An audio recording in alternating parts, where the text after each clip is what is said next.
और नारियों को सीता जी से सीखना चाहिए। क्या? उनके अंदर सहनशीलता का गुण है। जो प्राप्त है वो पर्याप्त है। अब आप सीता जी की जीवनी थोड़ा सा आप देखें, थोड़ा सा भी अगर माताओं की जीवन में कष्ट आवे तो वो विचलित हो जाए। लेकिन सीता जी के अंदर जो राजभवन में पलने वाली पुत्री, एक राजा की बेटी होकर के, क्या पता था कि हमें ससुराल जाते ही बन जाना पड़ेगा, लेकिन ऐसे परिस्थितियों में भी उन्होंने जीवन कितनी उदारता से जिया।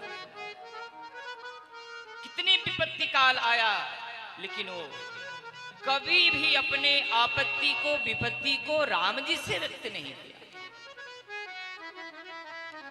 इतने कठिन परिस्थितियों में सीता को जीवन जीना पड़ा, पर कभी उन्होंने आरोप नहीं लगाया ससुराल पक्ष का।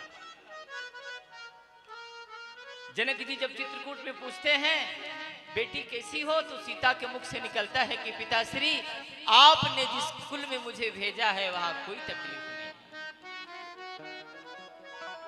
इतना ही नहीं, वही जानकी जब जंगलों में, वन में दो दो पुत्रों को जन्म देती हैं, ना वहां माता जी हैं, ना वहां पिताजी हैं, ना वहां सास है, ना वहां ससुर है, यहां तक कि वहां पति देवता भी नहीं है।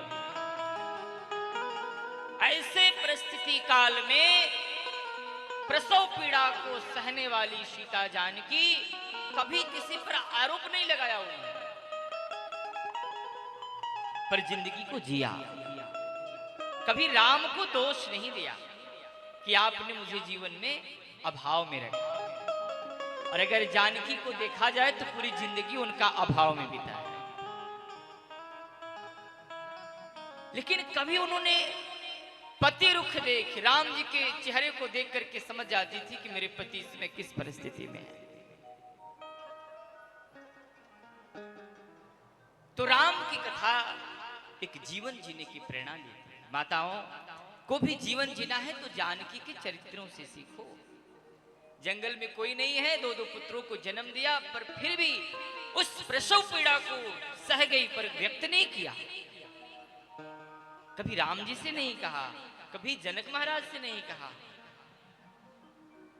तो नारी के अंदर सहनशीलता का गुण होना चाहिए और पुरुष के अंदर धैर्य का गुण।